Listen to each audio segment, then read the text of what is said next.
갈라디아서 4장. 이 말이 무슨 뜻인지 말씀드리겠습니다. 상속자가 미성년일 때는 종보다 나을 것이 없습니다. 그는 법적으로는 모든 유산의 주인이지만 아버지가 정해놓은 자유의 때까지는 가정교사나 유산관리인의 지배를 받아야 합니다.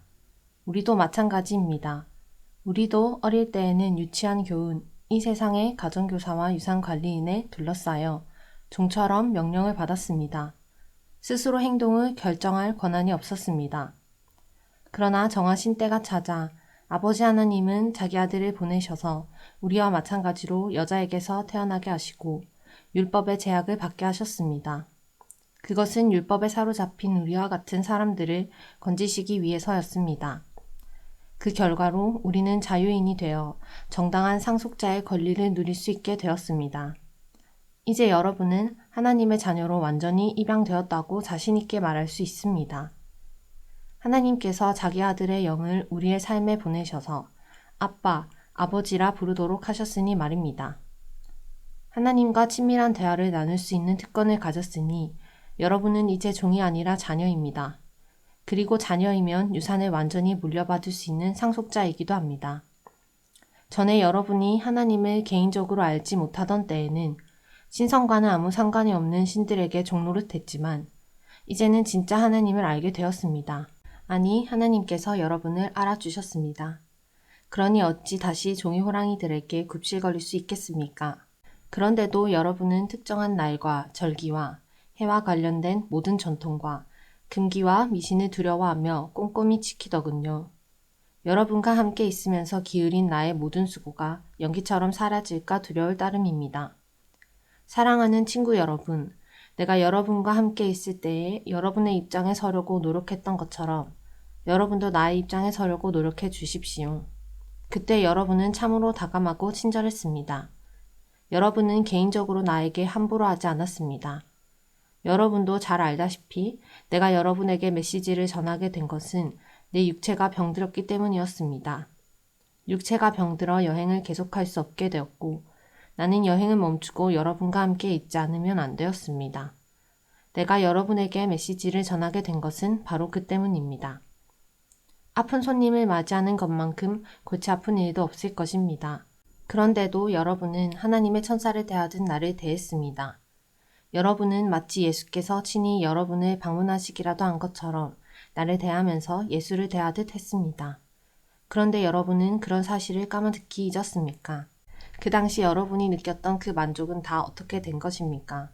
그때 여러분 가운데는 할 수만 있다면 내게 자기 눈을 빼주려고 한 이들도 있었습니다. 그 정도로 나를 생각한 여러분이었습니다. 그런데 이제는 내가 여러분에게 진리를 말했다고 해서 갑자기 여러분의 원수가 되었다는 말입니까? 도무지 믿기지 않습니다. 저 이단 교사들이 여러분에게 장광설을 늘어놓으면서 아첨을 떨고 있지만 그들은 더러운 동기에서 그렇게 하는 것입니다. 그들은 하나님께서 은혜로이 열어놓으신 자유의 세계를 보지 못하도록 여러분의 눈을 가려서 자신들을 중요 인물로 돋보이게 하고 여러분으로 하여금 자신들에게서 승인과 지도를 구하게 하려는 것입니다. 선을 열심히 행하는 것은 내가 여러분과 함께 있을 때뿐만 아니라 언제든지 좋은 일입니다. 내가 여러분과 함께 있을 때에는 나라는 사람과 내가 전한 메시지에 관심을 기울이더니 이제는 내가 여러분을 떠났다고 관심을 기울이지 않는 것인가요? 여러분은 내가 얼마나 절절한 심정인지 아십니까? 이 심정은 그리스도의 생명이 여러분의 삶 속에서 드러날 때까지 계속 이어질 것입니다. 나는 지금 상고를 겪는 어머니와 같은 심정입니다. 여러분과 함께 있다면 좋겠습니다. 그렇다면 이렇게 좌절감에서 터져나온 냉담한 편지 형식의 글을 보내지 않아도 되었을 테니까요. 율법에 흠뻑 빠진 여러분, 내게 말해 보십시오. 여러분은 율법을 자세히 살펴보았습니까? 기억하겠지만 아브라함에게는 두 아들이 있었습니다. 하나는 여종의 아들이고 다른 하나는 자유인 여인의 아들입니다. 여종의 아들은 인간적인 무기나를 태어났고 자유인 여인의 아들은 하나님의 약속으로 태어났습니다. 이것은 지금 우리가 다루고 있는 주제를 잘 설명해 줍니다. 그 두 출생 방식은 하나님과 관계를 맺는 두 가지 방식을 가리킵니다. 그중 하나는 아라비아의 시내산에서 생겨난 방식입니다. 그것은 지금도 예루살렘에서 계속되고 있는 것과 일치하는 삶, 곧 끊임없이 종을 만들어내는 종의 삶입니다. 바로 하갈의 방식입니다. 반면에 우리 눈에 보이지 않는 예루살렘, 곧 자유로운 예루살렘이 있는데 그 예루살렘이 바로 우리의 어머니입니다. 이는 다름 아닌 사라의 방식입니다. 이사야가 기록한 것을 기억해 보십시오. 즐거워하여라 아이를 낳지 못하는 여인아, 환성을 올려라 상고를 겪어보지 못한 여인아. 아이를 낳지 못하던 여인의 자녀가 선택받은 여인의 자녀보다 훨씬 많기 때문이다. 친구 여러분, 여러분은 이삭과 같은 약속의 자녀라는 것이 분명하지 않습니까? 하갈과 사라의 시대에는 부정한 묵인 아래 태어난 아이 이스마엘이 신실한 약속으로 성령의 능력으로 태어난 아이 이삭을 괴롭혔습니다. 여러분이 지금 예루살렘 출신의 이단자들에게 괴롭힘을 받는 것은 바로 그런 일의 되풀이라는 점이 분명하지 않습니까? 우리가 어찌해야 하는지 성령은 이렇게 말하고 있습니다. 여종과 그 아들을 내쫓아라. 종의 아들은 자유인 아들과 함께 상속을 받을 수 없기 때문이다. 그렇다면 분명하지 않습니까? 우리는 여종의 자녀가 아니라 자유인 여인의 자녀입니다. 5장. 그리스도께서 우리를 해방시켜 자유로운 삶을 살게 해주셨습니다. 그러니 굳게 서십시오. 그 누구도 다시 여러분에게 종의 멍에를 씌우지 못하게 하십시오. 나는 단호하게 말씀드립니다.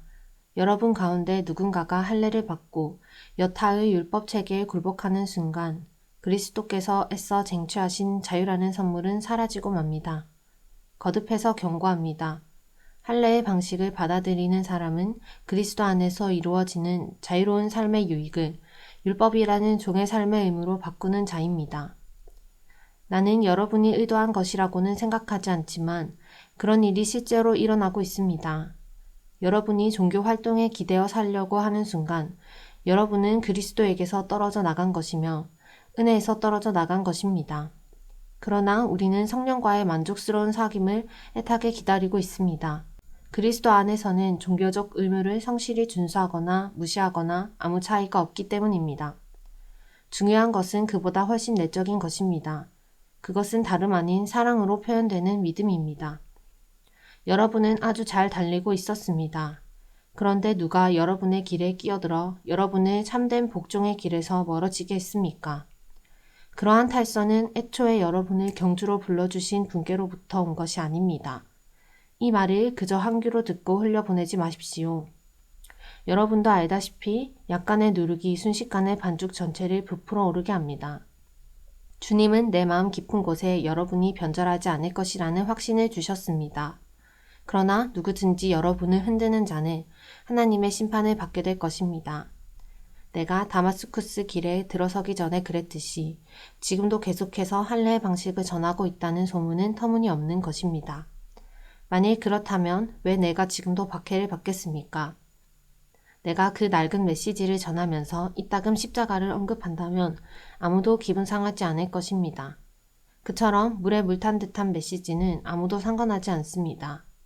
할례에 집착하여 여러분을 선동하는 자들은 아예 끝까지 가서 거세하는 편이 좋겠습니다. 하나님께서 여러분을 자유로운 삶으로 부르셨다는 것은 틀림없는 사실입니다. 그러나 여러분은 그 자유를 방탕한 삶을 위한 구실로 삼지 마십시오. 여러분의 자유를 망치지 마십시오. 오히려 여러분의 자유를 사랑 안에서 서로 섬기는 일에 사용하십시오. 그것이야말로 자유가 자라는 길입니다. 우리가 하나님 말씀에 대해 아는 모든 것을 한 문장으로 요약하면 내 자신을 사랑하듯이 다른 사람을 사랑하라는 것입니다. 이것이야말로 참된 자유의 행위입니다. 여러분이 서로 물어뜯고 핥히면 얼마 못 가서 서로가 파멸할 것이니 조심하십시오. 만일 그렇게 된다면 여러분의 값진 자유가 설 자리가 어디에 있겠습니까? 내가 드리는 조언은 이러합니다. 자유롭게 살되 하나님의 영이 이끌고 북돋아 주시는 대로 사십시오. 그러면 여러분은 이기심이라는 욕망에 휘둘리지 않게 될 것입니다. 우리 안에는 죄스러운 이기심이 자리하고 있는데 그것은 자유로운 영을 거스릅니다. 자유로운 영은 이기심과 양립할 수 없습니다. 그 두 가지 생활 방식은 정반대입니다. 여러분은 그날그날 기분에 따라서 어떤 때는 이렇게 살고 어떤 때는 저렇게 살 수 없습니다. 성령이 이끄시는 삶을 선택하여 율법이 지배하는 변덕스런 욕망의 삶에서 빠져나오십시오. 여러분이 항상 자기 마음대로 살려고 할 때 여러분의 삶이 어떻게 될지는 아주 분명합니다.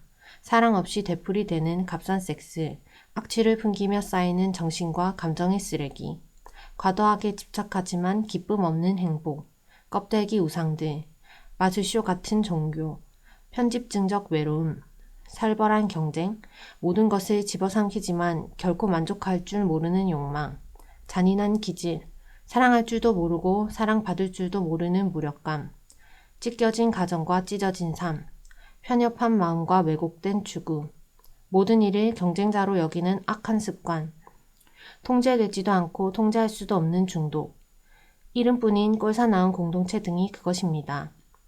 더 열거할 수도 있지만 그만하겠습니다. 여러분도 알다시피 내가 여러분에게 경고한 것이 이번이 처음은 아닙니다.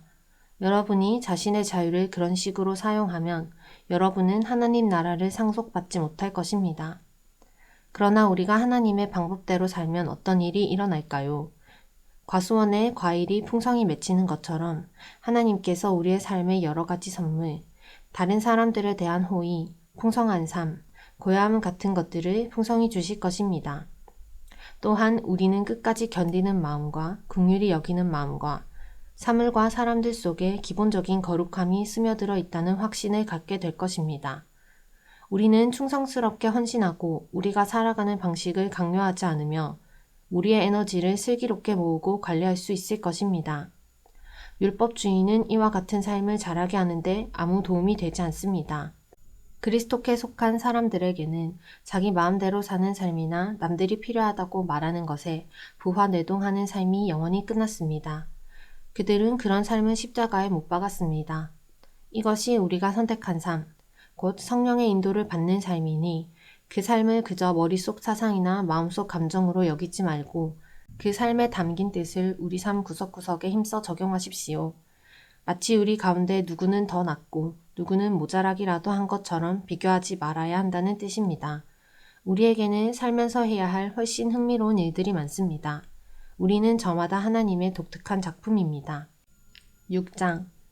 친구 여러분, 창조적으로 사십시오. 누군가가 죄에 빠지거든 너그러운 마음으로 그를 바로잡아주고 여러분 자신을 위해 비판의 말을 아끼십시오.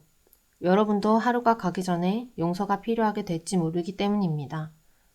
눌린 사람들에게 몸을 굽혀 손을 내미십시오. 그들의 짐을 나누어 짐으로써 그리스도의 법을 완성하십시오. 자신이 너무 잘나서 그런 일을 할 수 없다고 생각한다면 여러분은 대단한 착각에 빠진 것입니다. 여러분 자신이 어떤 사람이며 여러분에게 맡겨진 일이 무엇인지 조심스럽게 살핀 다음에 그 일에 몰두하십시오. 우쭐대지 마십시오. 남과 비교하지 마십시오. 여러분은 저마다 창조적으로 최선의 삶을 살아야 할 책임이 있습니다. 여러분이 스스로 설 수 있을 만큼 성숙해진 것은 훈련을 받았기 때문인데 여러분은 여러분을 훈련시킨 사람들과 넉넉한 마음으로 삶을 공유해야 합니다. 여러분이 소유한 것이든 경험한 것이든 온갖 좋은 것을 함께 나누어야 합니다. 착각하지 마십시오. 어느 누구도 하나님을 속일 수 없습니다. 사람은 심은 대로 거두게 마련입니다. 다른 사람의 사정은 아랑곳하지 않고 하나님을 무시하고 이기심을 심는 사람은 잡초를 거둘 것입니다. 그런 사람은 자기만을 위해 살면서 온통 잡초만 키워낼 것입니다. 그러나 하나님께 대한 응답으로 심고 그것을 키우는 일을 하나님의 영에게 맡기는 사람은 참된 삶, 곧 영생이라는 알곡을 거둘 것입니다. 그러니 선을 행하되 지치지 마십시오. 포기하거나 중단하지 않으면 때가 되어 좋은 알곡을 거둘 것입니다. 그러므로 이제 기회 있을 때마다 모든 사람의 유익을 위해 힘쓰십시오. 믿음의 공동체 안에 있는 가까운 사람들에게부터 그 일을 시작하십시오. 마지막으로 나는 내가 여러분에게 말씀드린 것이 얼마나 중요한지 강조하기 위해 이렇게 굵은 글씨로 손수 씁니다. 할례의 방식을 여러분에게 강요하려는 자들에게는 오직 한 가지 동기밖에 없습니다. 그들은 손쉬운 방법으로 남들 앞에서 좋게 보이려고 할 뿐 믿음으로 살겠다는 용기, 곧 그리스도의 고난과 죽음에 참여할 용기는 없습니다. 그들이 율법에 대해 하는 말은 모두 헛소리에 불과합니다. 정작 그들 자신은 율법을 지키지 않습니다. 그들은 율법을 준수할 때에도 지극히 자의적으로 취사 선택합니다. 그들이 여러분에게 할례를 받게 하려는 것은 여러분을 자기 편으로 끌어들여 자신들의 성공을 자랑하려는 것입니다. 비열한 행동이 아닐 수 없습니다. 그러나 나는 우리 주 예수 그리스도의 십자가만을 자랑하겠습니다. 그 십자가로 말미암아 나는 이 세상에 대해 십자가에 못 박혔고 남을 기쁘게 하거나 남이 지시하는 하찮은 방식에 나를 끼워 맞추려는 숨막히는 분위기에서 벗어났습니다. 여러분은 이 모든 일의 핵심이 무엇인지 알겠습니까?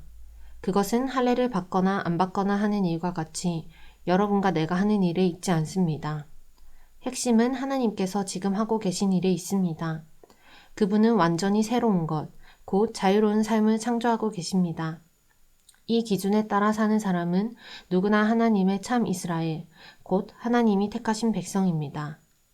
이들에게 평화와 긍휼이 있기를 바랍니다. 아주 솔직히 말씀드리자면 나는 더 이상 이런 말다툼에 시달리고 싶지 않습니다.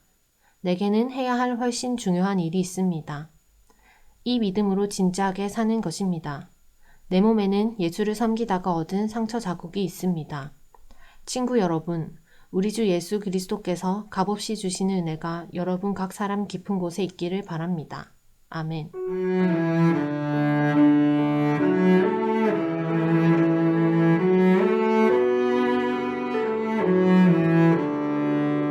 오늘도 말씀으로 승리하시길 바랍니다.